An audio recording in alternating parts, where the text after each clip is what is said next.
आया पार्ट 1। रात के लगभग 3 बजे थे। एक बेहद डरावनी दिखने वाली लड़की अमन के कमरे में जोर जोर से चीख रही थी। वो अपने लंबे नुकीले नाखूनों को अमन के शरीर में चुभाकर उसका खून पी रही थी। अमन बुरी तरह से दर्द से तड़प रहा था।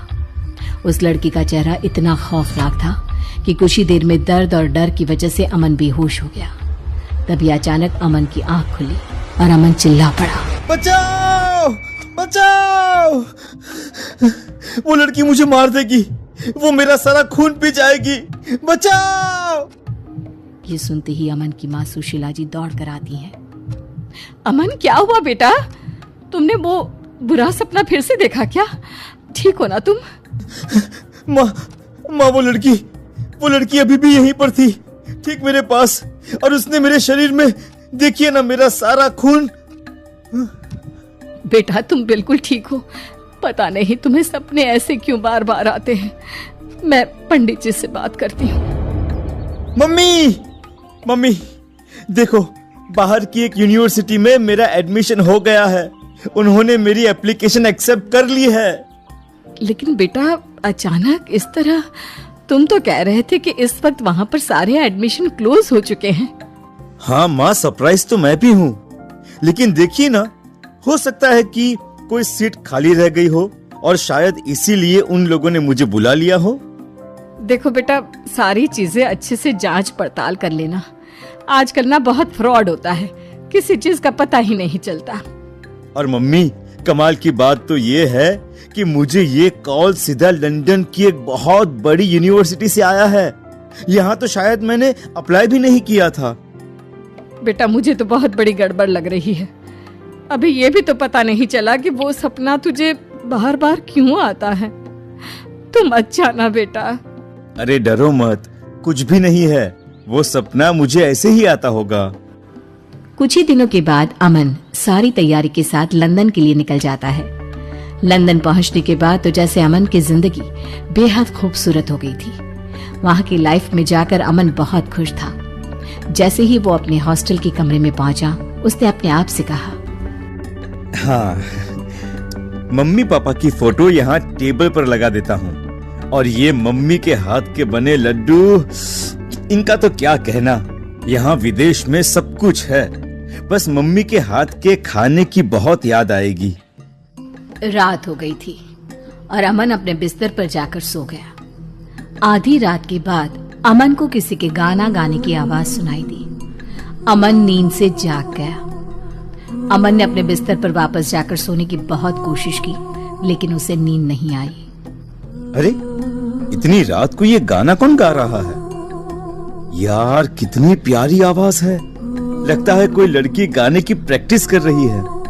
लेकिन इतनी रात में कौन गाना गाता है? हो सकता है पास वाली गर्ल्स हॉस्टल की कोई लड़की होगी। एक बार जाकर देखता हूँ, आखिर ये लड़की है कौन? अमन अपने हॉस्टल के रूम से बाहर निकलकर दूर दूर तक ढूंढने की कोशिश करता है, लेकिन रात के अंधेरे में उसे वहां कोई नहीं मिलता और गाना गाने की आवाज भी अचानक से चली जाती है। अगली सुबह अमन जैसे ही कॉलेज जाने के लिए तैयार होता है, वो वॉश बेसिन में अपना मुंह धोने के लिए झुकता है और जैसे ही सर ऊपर उठाता है, अचानक से उसे आईने में एक लड़की का चेहरा दिखाई देता है। ओह माय गॉड, ये क्या है? लगता है रात को मेरी नींद अच्छे से पूरी नहीं हुई है, इसीलिए मुझे कुछ अजीब अजीब सा लग रहा है। मैं तो डर ही गया था। ऐसा लग रहा था जैसे वहां पर कोई है, लेकिन यहाँ तो कोई भी नहीं है। अगली सुबह अमन अपने दोस्त से कहता है, अरे यार, एक बात बता, रात को हमारे हॉस्टल के पीछे कोई लड़की गाना गाती है क्या? बहुत प्यारी आवाज है। अरे नहीं यार, मैंने तो किसी की आवाज नहीं सुनी। मेरा रूम भी तो तुम्हारे रूम के ठीक बाजू में ही है। अरे यार, रात को लगभग 12 बजे के बाद तू जल्दी सो गया होगा शायद। अरे कम ऑन ब्रो, ये लंदन है, लंदन। यहाँ पर कौन जल्दी सोता है? और मैं तो वैसे भी रात को 2 बजे सोने वाले लोगों में से हूँ, पर मुझे तो किसी की आवाज सुनाई नहीं दी। जरूर तूने अपने कानों में ईयरफोन लगा के रखे होंगे, म्यूजिक सुनने का बहुत शौक है ना तुझे, इसलिए बाहर की आवाज कैसे सुनाई देगी? हाँ यार, वो बात तो है। एक्चुअली म्यूजिक तो सुन रहा था मैं। ए अमन, क्या बात है यार, किसी से प्यार व्यार हो गया है क्या तुझे? हाँ? अरे नहीं नहीं, बस एक लड़की की आवाज रोज रात को सुनाई देती है। भाई बच के रहना, मैंने सुना है यहाँ कैंपस में ना चुड़ैल घूमती है। अरे कोई बात नहीं यार, अगर चुड़ैल है तो चुड़ैल सही, उससे मिलूंगा मैं, और वो भी रात को। अमन जैसे ही अपने कमरे में जाकर सोता है, एक लड़की उसके सिर के पास आकर बैठ जाती है और धीरे धीरे उसके बालों को सहलाती है। अमन घबराकर जाग जाता है। कौन है? कौन है यहाँ पर? अभी यहाँ पर कोई था, कोई लड़की, लेकिन अभी तो कोई नहीं है। ये मुझे क्या हो गया है? लगता है कुछ दिनों से मैं अपनी फैमिली को ज्यादा ही मिस कर रहा हूँ, या फिर उस लड़की के बारे में ज्यादा सोच रहा हूँ।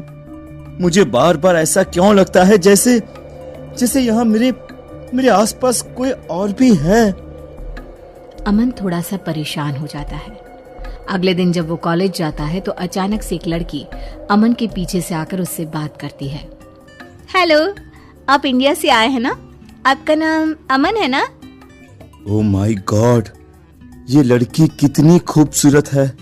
मैंने अपनी लाइफ में आज तक इतनी सुंदर लड़की कभी नहीं देखी। क्या हुआ? मैं आपसे बात कर रही हूँ, आपने मेरी बात का जवाब नहीं दिया। आप इंडिया से है ना? जी हाँ, अब ठीक पहचाना आपने, मैं इंडिया से ही हूँ। और आप कौन?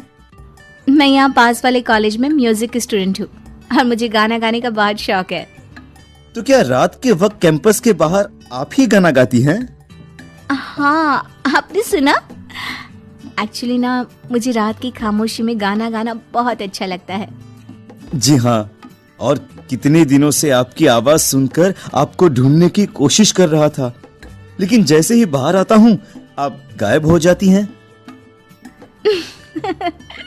चलिए ठीक है, हम दोस्त बन जाते हैं, उसके बाद मैं कभी गायब नहीं होंगी।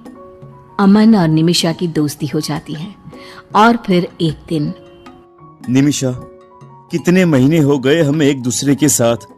मैं तुम्हें कहना चाहता था कि तुम मुझे बहुत अच्छी लगती हो। I love you Nimisha.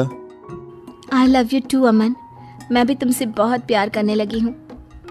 अच्छा सुनो, इसी खुशी में आज शाम को मैं तुम्हें अपनी फेवरेट जगह लेकर चलूंगी। ठीक है मैडम, अब तो आप जहां लेकर चलेंगे मुझे चलना ही पड़ेगा ना। निमिषा अमन को एक बहुत अजीब और डरावनी जगह पर लेकर जाती है। ये कैसी जगह है? ये तो कहाँ लेकर आई हो तुम मुझे? जानते हो, ये जगह मुझे बहुत पसंद है। देखो ना, यहाँ की राख जैसी काली जमीन, जले हुए पेड़ और ये सन्नाटा कितना खूबसूरत है। लेकिन मुझे यहाँ पर डर लग रहा है। डर की क्या बात है, मैं तुम्हारे साथ हूँ ना। अच्छा सुनो, तुम्हें मेरा गाना पसंद है ना? मैं तुम्हें वो गाना सुनाती हूँ। निमिषा अचानक से अपना चेहरा दूसरी तरफ करके गाना गाना शुरू कर देती है। वाह, कितना अच्छा गाती हो यार तुम। I love your voice. गाते गाते अचानक से निशा की आवाज तेज हो जाती है और तेज होते होते उसकी आवाज एकदम डरावनी। ये देखकर अमन बुरी तरह से डर जाता है। निमिषा, क्या हुआ है? क्या हुआ है तुम्हें? ये क्या मजाक है कि तुम किस तरह से गाना गा रही हो? तुम ठीक तो हो ना निमिषा? चुप हो जाओ, अगर तुमने एक शब्द और कहा तो तुम्हारा खून पी जाऊंगी। चुप हो जाओ। निमिषा ने जैसे ही पलट कर देखा, अमन के होश उड़ गए। निमिषा डरावनी चुड़ैल का रूप ले चुकी थी। उसका चेहरा पूरी तरह से जला हुआ था, उसकी आंखों से खून टपक रहा था। उसके लंबे नुकीले दांत अमन का शिकार करने के लिए बेचैन हो रहे थे। कौन हो तुम? और क्या चाहती हो मुझसे? तुम्हारी मौत। तुम तो वही हो जिसे मैंने हॉस्टल के आईने में देखा था। तुम्हारे चेहरे को मैं पहले भी अपने सपने में देख चुका हूँ। इसमें कौन सी बड़ी बात है? तुम तो मेरा शिकार कब से ही बन गए थे मिस्टर अमन। और अब तुम्हें मुझसे कोई नहीं बचा सकता। छोड़ दो मुझे। क्यों मारना चाहती हो तुम मुझे? मैंने तुम्हारा क्या बिगाड़ा है? मुझे तुम जैसे यंग लड़कों का खून पीने में बहुत मजा आता है। तुम्हारा खून पीकर मेरी ताकत बढ़ जाएगी और मैं तुम्हें छोड़ूंगी नहीं। वो लड़की निमिषा अमन को मार देती है। अगले दिन शाम के वक्त इंडिया में अमन के घर एक फोन आता है। हेलो, कौन बोल रहा है? सुशीला जी, हमें आपको ये बताते हुए बहुत दुख हो रहा है कि आपका बेटा अमन अब इस दुनिया में नहीं रहा। कल रात को उसने हॉस्टल में सुसाइड कर लिया। आप क्या कह रहे हैं? मेरा बेटा तो मेरे घर पर है, कल ही तो लंदन से लौट कर आया है। ऐसे उल्टी सीधी बातें क्यों कर रहे हैं आप पागल लोग? इतना कहकर सुशीला जी फोन डिस्कनेक्ट कर देती है। सच क्या था? क्या जो घर पर था वो सच में अमन था या कोई और? क्या अमन मर चुका था? जानने के लिए देखिए इस कहानी का अगला भाग।